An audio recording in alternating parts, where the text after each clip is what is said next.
Okay, well, while we're waiting for the last few people to file in, I'll just give a brief introduction. I'm Isabel from Midcoast Conservancy, and Colleen Teerling was nice enough to join us for a Hemlock Woolly Adelgid Q&A info session.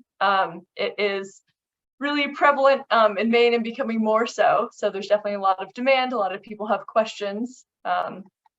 So we are hoping to answer some of those questions. And I will give us a brief intro to Zoom, if that is helpful to people who haven't used this platform a lot before. One thing that is going to be really helpful for listening to Colleen is if you change your view to speaker view in the top right-hand corner, you should have a little, it probably looks like a little grid symbol that says view. Change that to speaker view. That way, whoever is speaking will appear the largest on your screen. And then, unless of course you don't want to look at me, and that's fine too. And then the other thing that will help us do the open Q&A part is we'll both be taking questions from people raising their hands. So if you go to the bottom of your screen, or maybe the top of your screen or the side of your screen, wherever your toolbar is with all the different options, there should be one that says reactions, and then you can raise your hand virtually. Nice. Some people have figured out the reactions. The other way you can ask a question is typing it into the chat.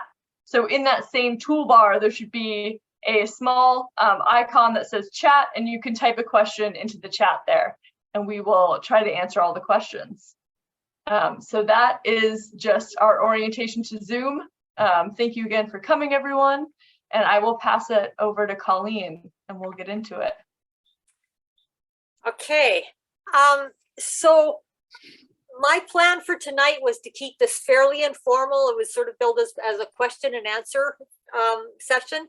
So I'm not going to give a formal presentation with slides and things like that.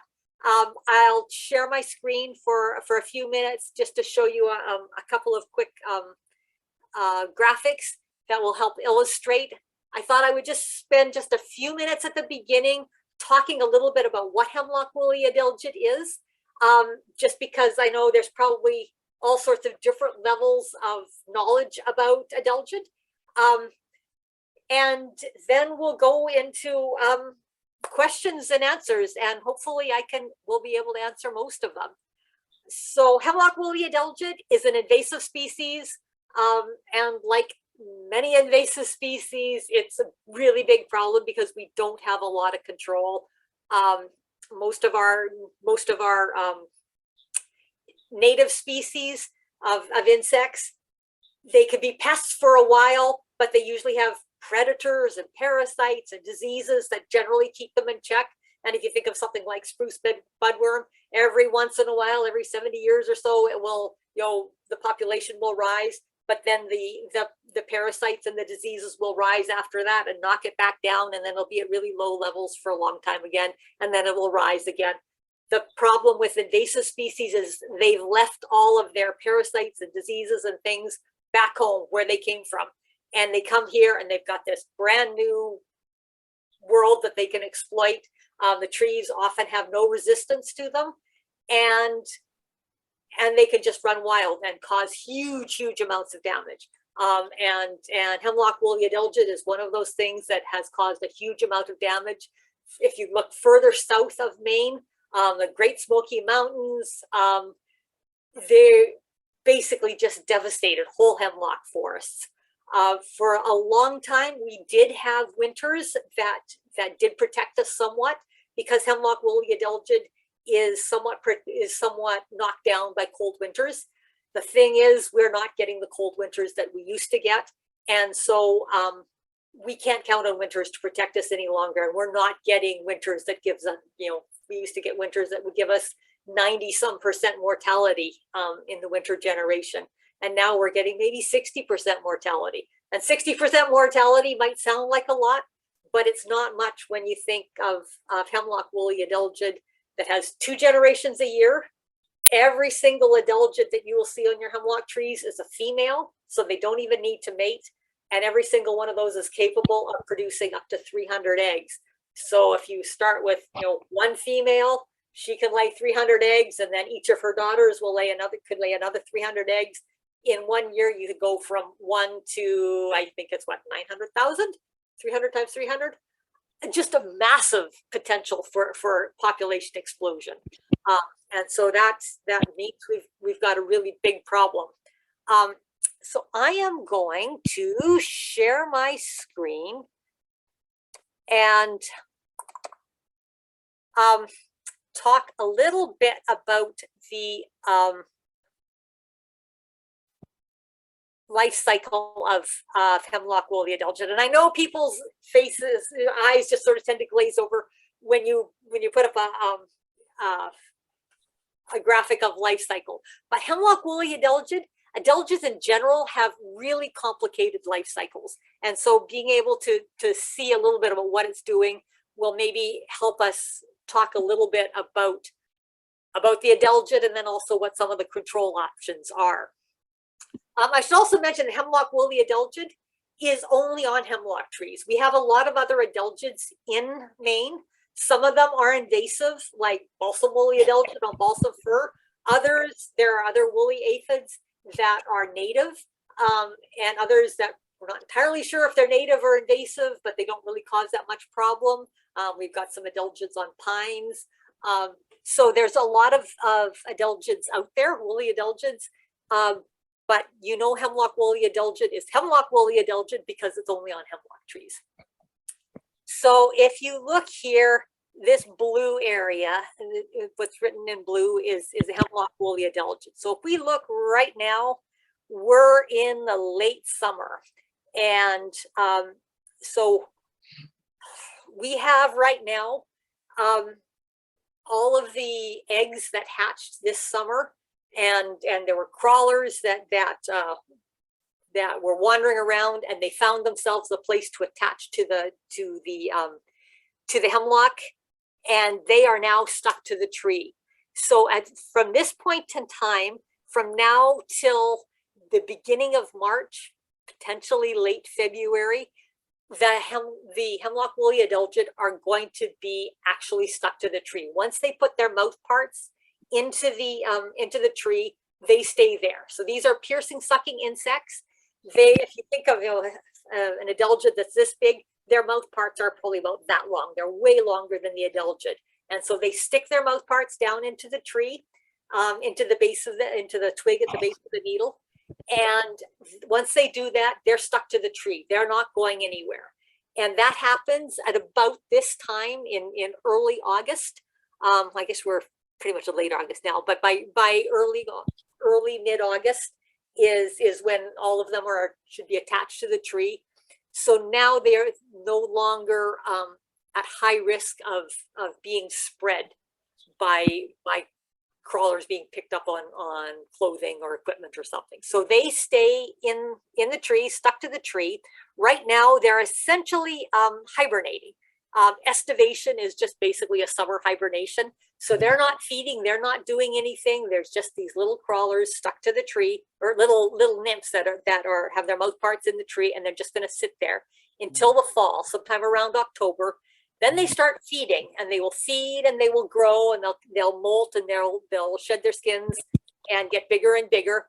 They feed all throughout the winter, which is a little bit unusual for a lot of insects. So they're active all winter, actively feeding.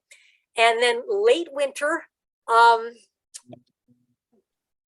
the end of February, beginning of March is when they start laying eggs. This is a season when it starts to get risky for moving Adelgid around, because those eggs can be dislodged. You can pick them up on your gloves or your hat. You could pick them up on equipment if you were working in the trees, and you could move some of those eggs to new trees.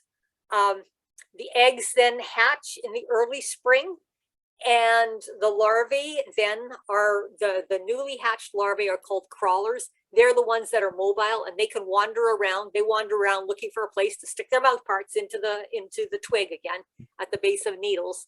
So they wander around, and the eggs of the crawlers are the the time when Adelgid is most likely to be moved around. The rest of the time, they have their mouth parts stuck into the tree. They're not going to go anywhere. And if you cut off a branch, that branch would die, and so would the Adelgid. The only way you could move them once they're attached to the tree is if you actually, dug up a tree and moved it, or if you bought a nursery tree that had Adelgid on it and moved it, then you could move the Adelgid around. But from late winter, late February, early March, right throughout the spring and the summer, that's when eggs and larvae are present, and that's when it's really high risk of moving Adelgid. Remember, all you need to do is just move one crawler because they don't need to mate, and you can start a whole new infestation. The crawlers are really, really tiny, essentially invisible. Kids with their really good eyes can see them. If you've got good close vision, you might be able to see them with the naked eye, but most people don't really see them. They're very, very tiny. So in the spring, you get eggs that hatch into larvae. They settle, they start feeding, they create new adults, and then they lay new eggs, and you have crawlers again, and this goes out throughout the summer. And then those crawlers in the late summer, about this time in August, they settle down and attach to the tree again. So for all this period of time, basically the half of the year from the beginning, essentially March 1st to partway through August, is when it is the most dangerous. When if you're in an area that has Hemlock Woolly Adelgid, you can pick up crawlers on your equipment, on your vehicles, on your clothing. Animals move them around. The wind can blow Hemlock Woolly Adelgid around.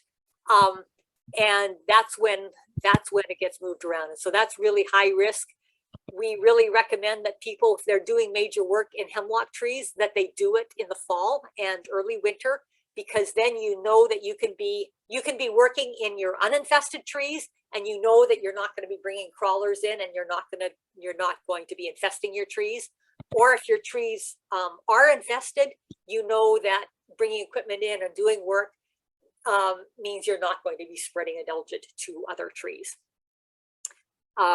So that life cycle, it's complicated, but essentially just remember that it's from March 1st to about mid-August that you need to be really careful about moving the crawlers and the eggs around. If you see right here, there's a little winged form.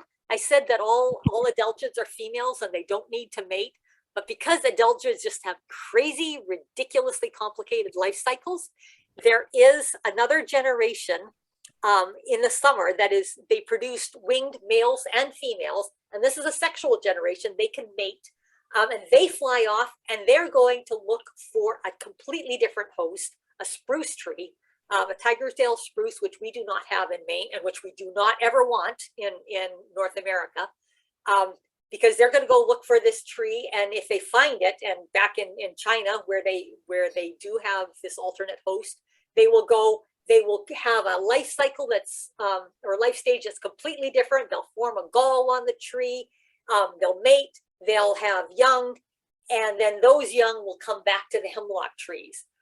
That's a whole part of the life cycle that we don't even have to worry about in Maine, because we don't have that tiger tail spruce.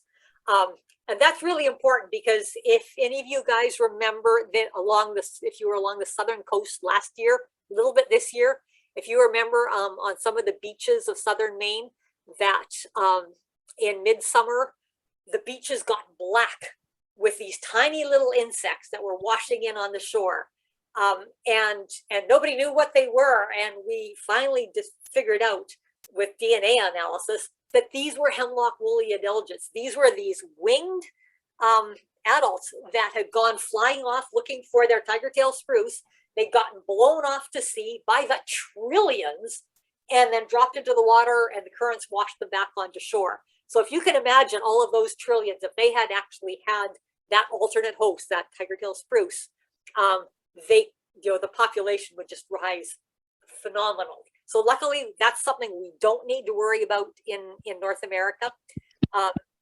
because we don't have the host for that wing generation, that sexual generation. We just need to worry about the 2 generations we do have. So that's the life cycle in a nutshell, complicated. So I do want to talk a little bit about biological control, because I know that was one of the big questions for this session, was those people were potentially interested in biological control. Biocontrol is a little bit tricky for Hemlock Woolly Adelgid. Often in classical biological control, we say that parasites are the best biocontrol because they're so specific to their hosts, and they often can provide really good control. However, adelgids just don't have parasites. They don't have parasitoids. They've got predators, and so we've been using predators. And the predators do have potential for providing control. So Sasajicymnus tsugae is one of the predators that we have been releasing in southern Maine. We started releasing them back in about 2004 or 5. And it also has 2 generations a year. So if you look at this red circle that's outside of the blue, that's the life cycle of Sasajicymnus tsugae. Sorry, there is no common name for these guys. We're kind of stuck with the Latin names. So in the late winter, they emerge and they start laying eggs, and they have the eggs hatch and grow up into larvae. The larvae feed on the life stages of adelgid that are present at the time. So the young growing nymphs and females. They grow up into new adults. The adults continue to feed, and the adults have a second generation. So they have an early spring generation, and then they have a second generation in the late spring, summer, which continue to feed, and they feed on the second generation of adults. And then late in the fall is when they basically hide away and spend the winter. They secrete themselves under little cracks and crevices in the bark, and they stop feeding over winter. So they do actually feed on both generations of adelgid.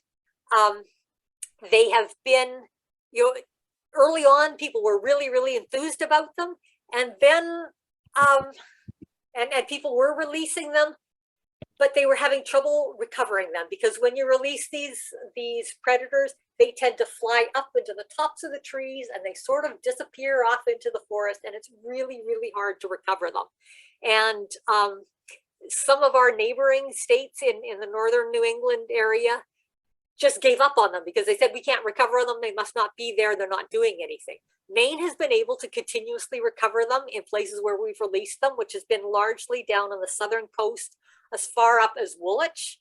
And then this year we released them as far up as Edgecombe area and a little bit further up the coast. And so we have recovered them. It's difficult to say they have a big effect on the adelgid, because it's really hard to do studies with controls in a forest. So we do know that we have put them out. We do know that we recover them for years and years, like decades after we release them. They're still out there in the forest, and every year or two we recover some. We don't recover them in large numbers, but we do recover them. We suspect that if we could get up into the very tops of trees, we might recover higher numbers. But when we're down, basically with what we can reach, and some of us are really short, we can't reach that much. We're limited to what we find down low, but they are there. We do know that in places like down in Kittery, where we released a lot of Sasajicymnus tsugae, there were trees that were white with adelgid in 2004, so about 18 years ago. And those trees, a lot of those trees are still alive. We released a lot of Sasajicymnus down there, and those trees are still alive. Is it due to the Sasajicymnus that we released there? It's hard to say for sure. But I got to think that that's part of it. In other places where we have not released Sasajicymnus tsugae, and where adelgid came in much later, like 8-10 years later, those trees are already starting to die. So it's really hard to say that yes, absolutely, Sasajicymnus tsugae is controlling Hemlock Woolly Adelgid. But so it's difficult to tell people, yes, you should spend your money to buy these beetles and put them out in your forests, because we can't say for sure that they are making a difference. It's just really hard because we don't have controls in the forest, and there's not that much official research being done on this insect. One of the things we can say, okay, so this is an insect. Sasajicymnus tsugae is an insect that can be bought by individuals. It's really expensive. It's about $2 a beetle, which is really expensive. There's one company that produces them. She does a really good job, high quality, but they're not cheap at all. And you would need, in order to get a population started, you would need probably at least 500, because you want them to be able to find each other and mate. So it's not something that's cheap, and it's not something that we can really recommend to people, just because we can't really recommend people spend that much money without us being able to guarantee that it will work. But we do know that we've had a lot of people that have, individuals and land trusts and parks and towns that have bought Sasajicymnus tsugae. This last year, we will help them in the coming years as we try to see what the recovery is, and if we can recover them, and see how the forests respond, and how the hemlock trees respond. But that is a possibility. There is also another species called Laricobius nigrinus, which is here in black. That is not something that can be bought. There's Laricobius nigrinus, and then also another species, Laricobius osakensis, which is what Maine has been releasing. This is an insect that feeds only on the overwintering generation. It's probably not going to provide complete control,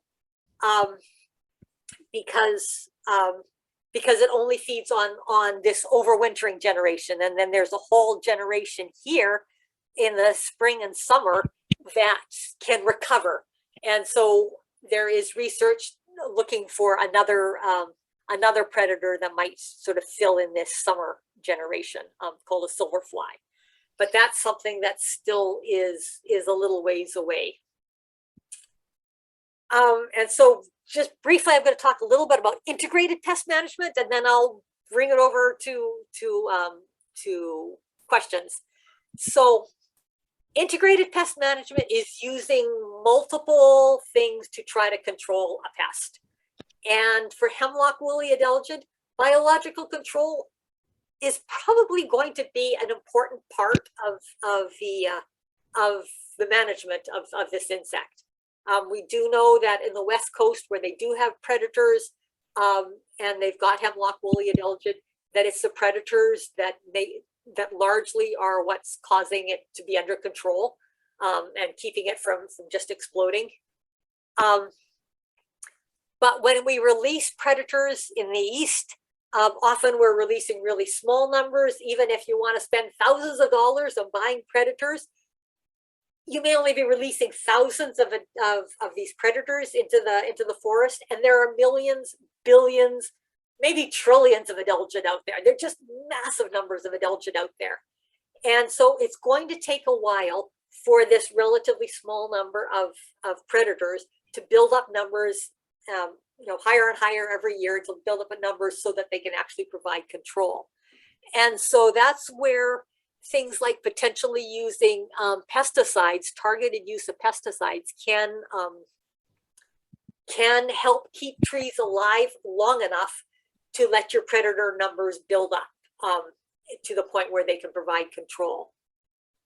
And so there are some pesticides. There is, for small trees, if you have small trees in your yard, horticultural oil can protect your trees. Horticultural oil basically suffocates the insects, and you need to be able to get good coverage. So if you have small trees, if you have a hedge, yeah, and if you can, basically spray the entire surface, horticultural oil can be a good solution. For bigger trees, a systemic pesticide is something that's going to be needed. The two primary ones that are used in Maine are both neonicotinoids. Neonicotinoids have a bad reputation, and they have sometimes been badly misused. But for use in Hemlock Woolly Adelgid, they can be used very responsibly with very minimal environmental effects. Neonicotinoids are toxic to bees, but if you treat a hemlock tree and either inject the hemlock tree with this pesticide, or do a basal bark spray where you're basically just squirting it on the base of with a low pressure sprayer on the base of the trunk where it gets absorbed and goes into the tree, it stays in the tree. Hemlocks hang on to their needles for 5 years. And so by the time the hemlock start to drop their needles, the pesticide is broken down. So there are two of these neonicotinoids. One is dinotefuran, which is easily transported throughout the tree, and it moves throughout the tree quickly. Within a few weeks or a couple of months, it makes its way through the whole tree and can start killing the insects. It kills the adelgid. It also kills basically every other insect that's feeding on that tree. So it kills caterpillars and things like that. It has a relatively small effect on the predators, because adult predators will leave once the adelgid or caterpillars or other things are gone. Predators that, if the eggs have already been laid on the tree, then and the larvae on the tree, they can't go anywhere, so some of them might die, but essentially most of them will have the ability to leave the tree and lay their eggs somewhere else. And so by treating individual trees with these pesticides, you can essentially get a small number of trees in your forest will be protected at any given time, be protected against Hemlock Woolly Adelgid, will be starting to recover from adelgid. And then as that protection wanes over the next few years, adelgid will start moving back onto that tree, but that tree has recovered and has a little bit more vigor and can withstand small numbers of adelgid as the population grows. And so then adelgid will move back to that tree, and the predators will follow the adelgid back to that tree. But it has recovered. Meanwhile, you might be treating another tree, over there somewhere, and that then will be protected for a while. So that is an integrated pest management. You basically are treating a few trees each year in your forest, protecting those trees, keeping them alive. And the adelgid and the predators will go to untreated trees and feed there. And then you might treat some of those other trees, and eventually the adelgid and the predators will move back to that originally treated tree. So there, as I said, there are two of these neonicotinoids. Dinotefuran is one that moves quickly throughout the tree. Imidacloprid moves much more slowly throughout the tree. It can take up to a year for it to move throughout the entire tree, but it will provide protection for about 3 or 4 years. After that, the protection breaks down and the adelgids start to come back. But because the tree has had a reprieve for 3 or 4 years, usually it takes about every 7 years is when the trees need to be retreated. So those are possibilities. I tend to be really, really loath to recommend people using pesticides in the forest. But this is one way where you can use pesticides fairly responsibly, because the pesticide stays within that tree, does not get into the groundwater, doesn't get into the soil micro biome. You're not killing the insects and other things in the soil. You don't need to worry about groundwater. And so that is one way of, essentially, if you're doing it with biological control, it's a way of keeping the trees alive for enough time for the predator population to build up. So that's largely what I have to say. Let me stop sharing. And are there questions? And again, you can either use the raise your hand function or type in the chat. Yeah, go ahead. Go ahead, Kenneth. You I unmute have yourself. about 400 feet of, I think maybe, are you muted? yes, I can hear him. I have about 400 feet of waterfront where there's probably, I can't hear you. We can hear him. everybody else can hear. Yes. Yep. Well, Is everybody else hearing him and I'm just not hearing people? I can hear him. I yes, can hear him. Colleen, can you hear us? Can you hear other people? Maybe turn her volume up. Why can I not hear anybody? Isabel, can I hear you? Can you hear me, Colleen? Shoot, I can't hear anybody. Hang on.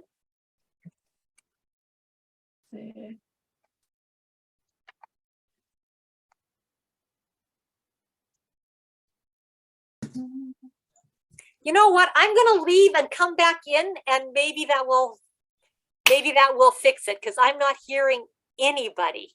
You can put it in the My chat. speaker is on. He can't hear you. They can, yeah. Hang on, I'm gonna leave Isabel and then come back. I can answer some questions in the meantime while we wait for Colleen to come back. Do you want to go ahead and ask your question, Kenneth? well, yeah, I have 400 feet of waterfront, a mixture of hemlock, spruce, and pine. There's probably upwards of 30, 40, 50 hemlocks mixed in various sizes. How many bugs do we need to try to do that? And secondly, I have triggered the town of Westport Island to look into what it would take island-wide to do it. So the question would be, how many of the bugs at $2 a piece would it take to kind of be effective for the island? Or I would be willing to spend $1,000 just for my waterfront, if for 500 bugs. Yeah. Yeah, part of it depends how severely infested and at what state of decline your hemlock trees are, because the biocontrol will ideally you're administering the biocontrol and releasing beetles early on in a Hemlock Woolly Adelgid infestation, because as Colleen said, it takes time for that population to build to the point that it can effectively knock back the Adelgid population.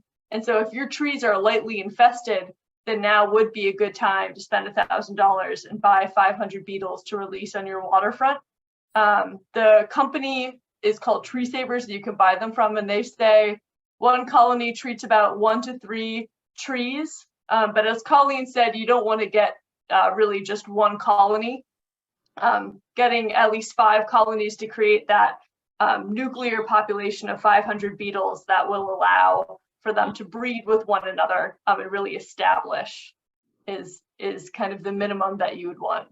I looked into pesticides, and for that many trees of various sizes, the number was going to be much bigger than $1,000, and and not practical. I lost one tree that was upwards of 100 feet tall. It was sprinkling the little critters down onto the other trees, I think. Yes. And then the rest of the trees, I would say, are at the moment lightly infected, that they're starting to lose some needles, but it's not saturated like the big tree was. So I think it's a practical thing to do. So the other question was island-wide. We're about 14 miles long and 5 miles wide, and if the town was going to do something, because I know there are other infections, what would it take to be a practical plan? Money, lots of money. I would say, if a town wanted to do something, and if there was the will to do something, probably a combination of biocontrol and pesticides, an integrated management program. There's always going to be the choice in terms of what trees you want to protect. You may want to protect your big sentinel trees, your big, important trees, and maybe the slightly smaller trees that are going to work their way up to becoming, the future big important trees. But you're probably not going to be able to save every tree just because there's not that much money to do that. That's not a very satisfying answer, I know. And another constraint is as Colleen said, there's one company that produces the beetles. So they have production constraints. And we, through our outreach, I think have generated a lot of demand. And so we want to work with them to see if they can accommodate our demand, because we obviously want as many people as possible to be purchasing beetles to create this kind of large breeding population in Maine that can start to work regionally and not just locally where they're released. So that might be another constraint that you as a town would run up against if you're trying to purchase large quantities of beetles. But that would be a conversation you'd have to have with the company Tree Savers that rears the biocontrol beetles. Yeah. And it would also probably be not something you do as a one-time thing, but you would buy, maybe a few thousand this year and a few thousand next year and a few thousand the year after that, because that would be sustainable for Tree Savers to do. But also it would just help build the population. And that's one thing everybody would need to keep in mind for biological control. Almost guaranteed not to stay on the trees that you release them. And if you're releasing a relatively small numbers, hoping to just save this particular tree or these trees, they're almost guaranteed to spread throughout. And so you have to think of biocontrol as something that you are doing for the good of the Maine hemlock population, for the greater good in the long term, because you're not necessarily going to save the trees that you want, these trees right here. You're probably not going to save those with just biological control. It's something much more region-wide, as Isabel said. I'm going to take the question from Bill. Chris, you have your hand up, and then we'll go to the questions in the chats. I see those also. Yeah, mine's more or less basic. I have a sentinel tree that's well over 100 feet, halfway between the house and the lake we're on. And I'm sure there are smaller trees, but I don't know how to tell on that kind of a tree what is going on. It's so high, and I can pick up branches if they fall, but and I know you're doing a walk. Hopefully I can attend that just to get a little bit more information, but maybe some basics around that would be very helpful for me. Okay, a really good thing to do in the winter when branches fall down and drop onto the snow, look at those, because if you pick those up, you'll be able to see if there's adelgid on those. We do that all the time when we're looking for adelgid. The other thing is, your big tree, look at the general crown health. If it's still deep green and the crown is really solid, your tree is healthy, you're probably fine. If the crown starts to get thin and you look up and you can see daylight through the crown, then that is probably, you might start to think maybe I have adelgid. The other thing is to look at smaller trees in your understory. If you have adelgid in your big tree, you're almost guaranteed to have adelgid in the smaller trees in the understory. So watch those. And if you go to the Maine Forest Service, website for Hemlock Woolly Adelgid, just do a Google search for Maine Forest Service and Hemlock Woolly Adelgid. You'll get to our webpage. Got lots of pictures there about what Hemlock Woolly Adelgid looks like. Basically, it's little white fuzz balls on the undersides of the generally the new growth and at the base of the needles. Okay. So that question, does that help? Yep, absolutely. Thank you. Okay, and then I'm going to go to the questions in the chat and I'll just read them out loud. So a question about hemlock trimmings. is it safe to assume that the adelgid on those trimmings will die when the branches die in the brush pile? Yes, at this time of year, absolutely. So in the fall and winter, from mid-August right through till the end of February, beginning of March, absolutely, the adelgid will die when as the branches die. In that time when the crawlers and eggs are present, you don't want to move your branches anywhere. So during that late winter, early spring, summer, so from March 1st essentially through till August, if you trim your branches, we suggest you just drop them and leave them underneath the tree. If you were to throw your branches in the spring and summer into a trailer or the back of your pickup and drive them off to the transfer station, you'd be just blowing clouds of these crawlers in your wake all the way to the dump. And so we don't want people to do that at this time of year, and right from now right through the winter. It's safe to do that because the crawlers are attached; they're not going anywhere. So you could take your branches to the dump if you wanted to, or through the transfer station, but not during the spring and summer crawler season.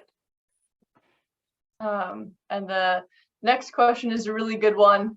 We all know that biocontrol has a bad track history. We've made many mistakes as humans, and so there's a question about the risks of releasing the biocontrol beetle Sasajicymnus tsugae. Excellent question. Yes, human beings have been really, really stupid with biocontrol. And if you think of things like spongy moth, which used to be called gypsy moth, back then, 100 years ago, people went into the forests of Europe and just collected anything they could find that fed or attacked this moth and brought it back and dumped it in our forest. And we had huge unintended consequences on our own native species. We've gotten a lot smarter now. So before we release anything, it goes through really extensive testing in the lab. And basically it gets tested, something called a no choice test. Basically we'll put it on something else and say, will you feed on this or do you prefer to die? And if it would rather die than feed on something else, then we say, okay, it's pretty safe to release. If it starts feeding on other things, then we say, no, we're not gonna release that because it might feed on one of our native species. So we do test it against our native species. Sasajicymnus tsugae has been tested against a wide number of related insects, aphid and adelgid type insects, and it feeds on Hemlock Woolly Adelgid, and it will feed on balsam woolly adelgid, which is another invasive species. So it's really safe to release. It does not interbreed with any of our native species. I will say that Maine has really high standards for being careful and conservative about what we release. The federal standards are much lower. They will. There are other states that will release things, and the federal government says, yeah, they're safe to release. And Maine, yeah, the research isn't there yet. We're not really ready to release them. And so there are some things that we have said no to. There have been some adelgid predators that we have said no to because we wanted to wait until the research was there. Leucobius nigrinus was one of those, and we just did not release for a lot of years until the research was there. That's because it had the potential for hybridizing with one of our native Leucobius species, which was an important predator on pines. And we wanted to be sure that we didn't bring it in and all of a sudden they started interbreeding with our pine Leucobius.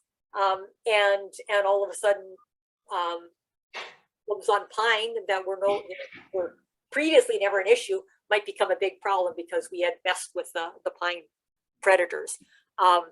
We now know that hybridization is stable at a very low level and it's not likely to be an issue. But for a lot of years, we were not willing to release it because we were just being more conservative. So it's a good question, and it's absolutely a question that should be asked anytime we start releasing biological control. But for this insect, I would say it's very safe. And I'll just add that it's one of the longest used biocontrols for Hemlock Woolly Adelgid. It's been released in the US since I think about 1995. So if you think about it, there's just shy of 20 years of research on it being released and not having negative impacts on the native ecosystems that it's been released in. So it is encouraging, and I think there's some proof in the pudding that it has been released for 20 years and no negative side effects have been documented. Okay, and the next question is, how high up in the trees do they spread? I assume it's the biocontrol beetle. So the adelgid can be anywhere throughout the tree, and the biocontrol will just go wherever the adelgid is, but it will tend to go right to the tops of the tree. Their inclination is to go up and up and spread.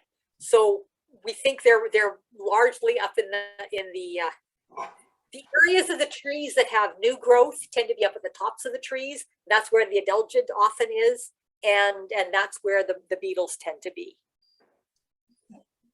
Okay. And the next question is, Colleen, do you know about the cost comparison between horticultural oil and then the two systemic pesticide injection methods? That would be difficult to say. I don't think I really do. It would be a difficult comparison because horticultural oil tends to be on the smaller trees, and the two systemics tend to be used on the bigger trees. I do know if you were to try to treat a large tree with horticultural oil, it would probably be more expensive than the systemic. But in general, we don't recommend trying to use horticultural oil on large trees because getting it up there would require huge, high pressure sprayers and mist blowers and things like that. So That was my question, and I've called a couple of companies that take care of woolly adelgid, and both of them, their first answers were to spray, and they didn't say for small trees, they were saying for any trees.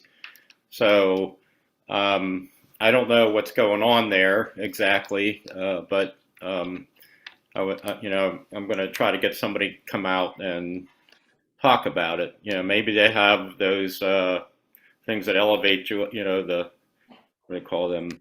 cherry picker or something. Pickers. Yeah, I don't know, but if that even works, but I would think it would be more cost effective to do the injections in a way. And when people say spray, they may be talking about just basil bark spraying with a systemic. So yeah, they mentioned for the details of what exactly they mean by that. Yeah, they said horticultural oil. Oh, okay. Yeah. Yeah, and I would think that horticultural oil on a big tree would be very tricky and probably forestry department. She's really good. It's very. I'm sorry. So yeah, horticultural oil, I suspect on big trees would be very difficult and very, very expensive, I think. Mm-hmm. Okay, yeah. Thank you. Okay. Okay. There's a question about picture of the eggs to look for. And as you said, the eggs are kind of hard to see. So the best way to look for it is to look for those white fuzzy masses, right?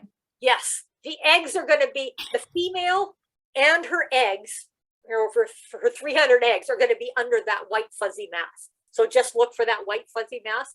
If you've got a hand lens or a magnifying glass, if you kind of pick away that fuzz in the spring, you'll be able to see a female that looks kind of black or dark red. And then her orangey eggs, this little pile of eggs underneath, but you have to pick away that white fuzz because that fuzz is there to protect some, the white woolly mass. Okay, and someone posted a link to see what the white wool looks like, that white fuzzy mass, which is helpful. And then another question, does neem oil work the same as horticultural oil? No, neem oil has a different, horticultural oil essentially smothers it. Neem oil does kill the insects. It's more toxic to them. However, I think it only has about 1 year of protection. It does work, but it's expensive, definitely expensive. But it is organic. Treason, I believe, is a neem oil pesticide. I believe that's a trade name. Yeah, I'd have to look that up. But it only has a 1 year of protection, so it does get kind of expensive. And then a question about someone saw Adelgid for the first time at their home in Scarborough by the marsh. They cut the branches and they're not seeing any more Adelgid on the surrounding trees, although there's yellowing on needles on surrounding trees. Should they treat the tree that was infected even though they no longer see it? And what do you think the reason is that those needles are yellowing? Okay, so when needles are yellowing, that's probably not Adelgid. With Adelgid, a tree will get, we call it sort of gray and ghostly. Essentially, they're sucking the juices out of the tree, but they're also something in their saliva is affecting the cells in the twigs at the base of the needles, and so they're killing off the needles, but the needles don't get brown or yellow. They basically, you just don't get new growth. So instead of your tree looking nice and full and bright green with the new growth, it gets looking kind of gray and ghostly. And so that is what you should be looking for: thinning crowns and that kind of gray ghostly look. Yellowing, I'm not sure what that might be. Certainly, we have water stress on a lot of drought stress on our hemlock trees. I would suggest, if you do not see Hemlock Woolly Adelgid on a tree, don't treat it, because there may be something else that is affecting it and causing it to decline. Hemlock trees are notorious for having really sensitive roots. If you build a driveway and that driveway is near your hemlock trees, all of a sudden 5, maybe even 10 years later, your hemlock trees will start to decline and start dying. And that's because of soil compression or soil disturbance and root disturbance. So there are a lot of things that can cause decline on hemlock trees. So don't treat for Hemlock Woolly Adelgid unless you see a lot of Adelgid on your trees. Let's see, that's most of that question there, I think. Yeah. Yellowing of needles on the surrounding trees, my guess is it's something else, not Hemlock Woolly Adelgid. I couldn't say for sure what it is, but drought is a possibility, or some other sort of stress. Also, okay. Hemlock trees will also do a lot of what's called self-pruning. So if the roots are stressed, they will just drop small sections of their twigs, let them, or the lower crown, let that die out, so that there is not more crown than can be supported by the roots. And so sometimes that's what's happening if there is root stress. I saw a hand up, Nicholas. I'm gonna, you have to unmute yourself before you can talk. There we go. Can you hear me now? Yes. I posted a question on the chat, but my absence from Zoom for too long, I wasn't able to do it. So hence I raised my hand. My question was, any research on infection rates for the balsam woolly adelgid in furbiwild forests versus forests that are managed? And I'm talking about on a landscape, forest landscape perspective. A lot of these questions are relating to, I think, individual trees. I'm talking about the forest now. Yeah, a lot of a lot of the spread of adelgid is going to be the same in the forest versus landscape trees. One of the big things that can be a bit different is that Hemlock Woolly Adelgid does worse on a tree that has full sun. So if you have a single tree in your yard, or a tree that is separated out from the forest and gets sun on all sides, the hemlock tree will do better in general because it's got lots of sunlight. And the adelgid will do worse because adelgid just don't do well in sunlight. We're not entirely sure what it is. It's not the heat. It might be the UV. But that is something that over the past 7 or 8 years we've discovered is a definite effect. And to the point even of people thinking, well, can we have a way of a silvicultural way of helping to manage Hemlock Woolly Adelgid just by clearing the forest around individual hemlock trees so that they get full sunlight. That's probably not practical in most forest situations, but certainly in a landscape situation, that's a possibility. In terms of managing adelgid in the forest, in some states to the south of us, they go out and they treat trees with imidacloprid. Every 7 years, they treat a subset of their trees, and then the next year they will treat a different subset.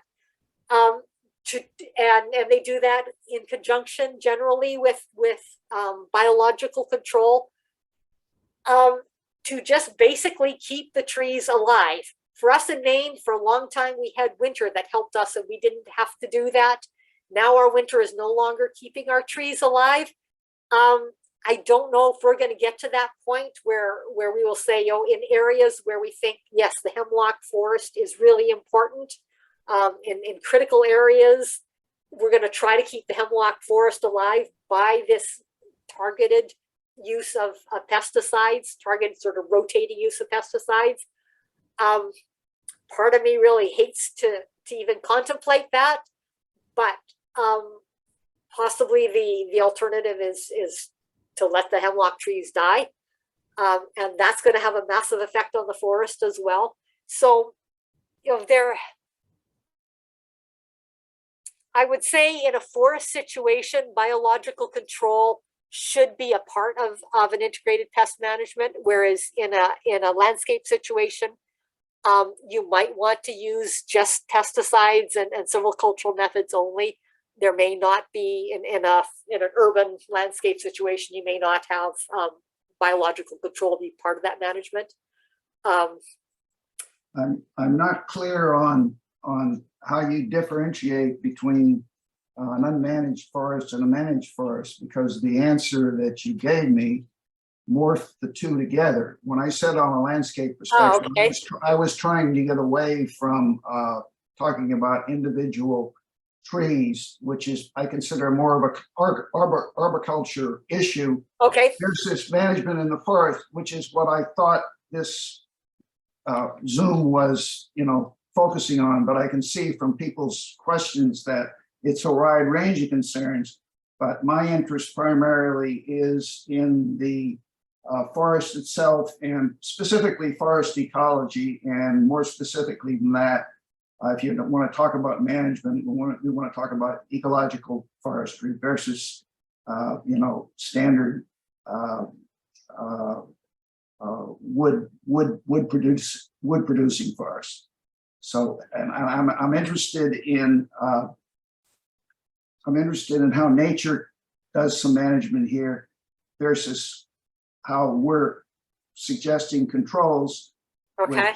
I couldn't agree with you more that in terms of using herbicides, I think that's something that we shouldn't even be considering, much less neonicotinoids in 2022 with the bee situation the way it is. So, yeah, for if you take pesticides out of the equation, basically harvesting your hemlock trees before the trees die is a large part of it. We do have, if you go to the Maine Forest Service website, which I think somebody gave a link to further up in the chat, there is information there on silvicultural management of hemlock in the presence of Hemlock Woolly Adelgid. And there's not a lot of good solutions.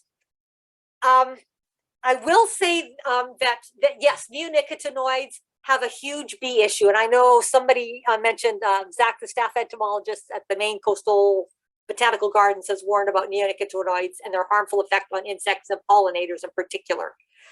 Yes, neonicotinoids are highly toxic to bees. And so we need to be extremely careful about how we use it, and using it as a tree injection or a basal bark spray on hemlock trees, as opposed to, say, a soil drench around the base of a hemlock tree.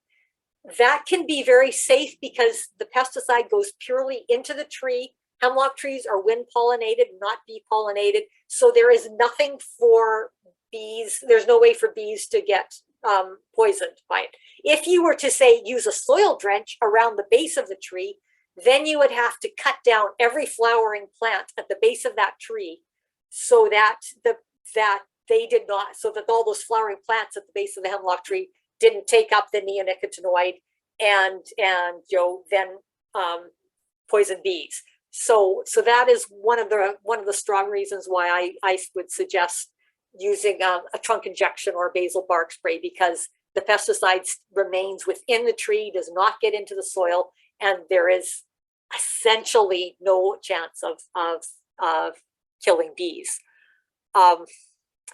So yeah, there's not a lot. So in terms of timber producing forests and unmanaged forests, there's not a lot that can be done for Hemlock Woolly Adelgid because it is going to kill trees. Keeping your trees as healthy as possible will allow them to last longer. Trees in good areas where they have lots of water are going to withstand the effects of Hemlock Woolly Adelgid for a longer period of time. But it's only just buying yourself a little bit of time. I don't think there's a really good solution for Hemlock Woolly Adelgid in forests without the use of possibly pesticides and certainly biological control. Well, in an ecologically managed forest, we're talking basically managing along the lines of nature in terms of natural disturbance. And you indicated that in that case, natural disturbance here in the east is primarily from wind throw. So you do get openings in the forest. And where you do get openings in the forest, you mentioned, for example, that there's evidence to prove that as the canopy closes up with hemlocks, you tend to get a greater chance for infestation. Whereas in these disturbed areas, if you have hemlock involved, they may in fact be less prone to that. So and the other thing I'll mention from an ecological perspective here, which I think is very important, has to be brought in here. And that is that I think that in the larger sense here, hemlocks may be part of a successional stage in a forest over a long period of time. And so as we have that happen and these trees die, I'm not being a proponent and doing nothing, but what I'm saying is as these trees die, they provide mass and substance to the soil strata. So I think my thinking at this time on Balsam Woolly Adelgid, and I've been familiar with this insect for a very long time. In fact, I saw some eggs even before the date when you said in the early 2000s. I saw some Balsam Woolly Adelgid before that. Also more hemlock. You have both here, both of them. Yeah, hemlock. I did see some hemlock. Okay. Yeah, I did see some hemlock. Yeah. So it's been around. It's been around a long time. Yes. And so I guess my sense out of all this is you are a venerable compendium of knowledge. That's what I would say. But I'm just making putting an emphasis here on if people have a big forest to manage, I think they should look. Their perspective should be different on the Balsam Woolly Adelgid. Yeah.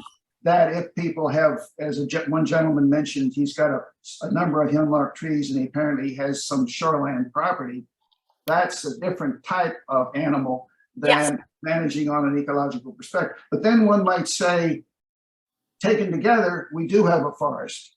So, maybe we want to think of more deeply of some of the ecological approaches here, which really involves all the critters. Yeah, I agree. And the entire forest.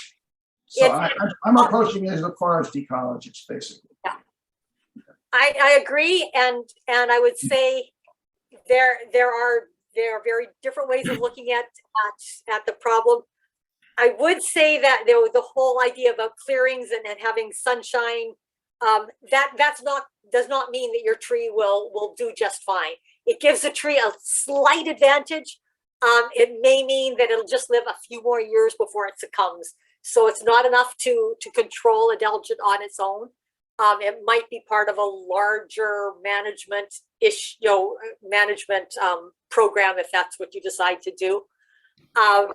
And yes, I agree that hemlock trees are a successional tree. However, they are often very important as a climax species along waterways and on and so when they disappear and are taken out of the ecosystem changes massively, and the waterways will change, and the water temperature will change, and there are a lot of things that do change, including water turbidity and insects and fish and things in the water. So there can be reasons to try to save hemlock trees in certain ecosystems. That's a point well taken. What people choose to do is going to be totally up to the different landowners and managers. And I would say there's not one right answer. And because what you say, it does have certain validity, definitely. Well, thank you for your perspective. And we are a little bit past 6, so if anyone needs to leave, you're welcome to do that. We did have just 2 more questions that I want to touch on really briefly. One person asked what time of year to release the biocontrol beetles. That time of year is early spring here in Maine. Early June is I think, yeah, early to mid-June is when we would release them here in Maine. And then the second question was about prioritizing treating hemlock trees and hemlock groves. So do you prioritize treating trees by how infested they are with the pesticide, and kind of getting into that, prioritization? So that is going to depend on you and what you want to do and how you are going to manage. I would probably say you'll look at your trees and say, which ones do I want to save? If you have trees that are really in bad shape already, and they're mostly gone or half gone, you might want to say, I'm just not even going to worry about those. I'll just let them die. I'll focus my attentions on the trees that are healthier. Or if a whole area over here is in bad shape, I'll focus my attentions, both pesticide and predators, over in this area where the trees are healthier, because they're going to have a better chance of surviving. Personally, that is what I would do. However, if you have one big beloved tree that you want to save, then yes, you can, you might need to use a pesticide to save that tree. That's something you can do. So it is really going to depend on what your management goals are. Does that kind of answer the question for, let's see. Me. Yeah, my question was, do you start, well, you have the faster working, what is that? Dinotephron, yeah. Yeah, so that could possibly maybe knock out if the tree's not too bad but heavily infested. Yeah. And then you just see little dots of it around. Do you start treating then, or just wait for it to get worse, or how do you, I would, you can wait for, you want to look at, basically look at whether your tree is putting on new growth. If your tree is putting on new growth and it's still really fairly vigorous, then you could probably hold off for a year. As the tree starts to not be putting on that much new growth anymore, and it's heavily infested, then that's probably when you want to start treating. If you have just a little bit of Adelgid here and there scattered throughout, you probably don't need to treat. It's when the tree is heavily infested and is starting to suffer in terms of the amount of growth that it's putting on. Okay, all right, gotcha. Thank you. And there's some really great prioritization tools from the New York State Hemlock Initiative. And I can share those out to everyone who registered that talk about prioritizing by cultural significance, ecological significance. So old trees that are along waterways that are providing those really important ecosystem functions of slowing down snow melt, stabilizing our streams. Hemlocks have lower transpiration than other trees, so they actually keep water in streams for longer. They really help stabilize our streams.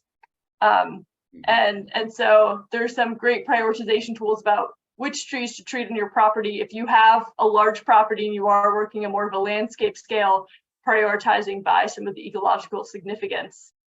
So I can share those resources out. And I can also share the info on the company Tree Savers that sells the beetles as well. I saw an email about that, or a chat message. Yeah, if anybody is interested in or is thinking about next year that they want to release beetles next year, the sooner you get your order in, the better. The more likely you are to be able to get your beetles, because this is a small company. She needs to know how big she has to gear up, and so getting your order in early is really important. Basically, I think her cutoff date is by about the end of December, and after that, you can put in an order, but there's no guarantee that you will get anything for that year. So that's something to consider. And then in order to release those beetles in Maine, you need to work with someone who has a permit, and that is Colleen. So Colleen needs to know if you're planning to release beetles so that she can have the information to document that that's happening. Yeah. Because Maine requires a permit, and you're welcome to go get your own permit if you want, but that is a lot of paperwork, and I am glad to just be involved in the process. And if you want me to, I can help you come out and choose trees and make sure you have a good site that will give the beetles the best chance of surviving. But I need to know where you're going to be releasing and how many, so that I can put that on our permit if that's what you would like to do. Lots of big dogs. Okay. Well, I think we answered everyone's questions. Sorry we went a little bit over, but thank you everyone for asking such great questions. And I will send out some informational resources afterwards. So if you registered for this event, I have your email. If you did not, you can contact me at isobel@midcoastconservancy.com. and I will, or .org, and I will send you the informational resource packet. Okay. Well, thank you so much, Colleen, for joining us tonight. We really appreciate it. Well, thank you, Ellen. Thank you, everybody, for coming and having interest.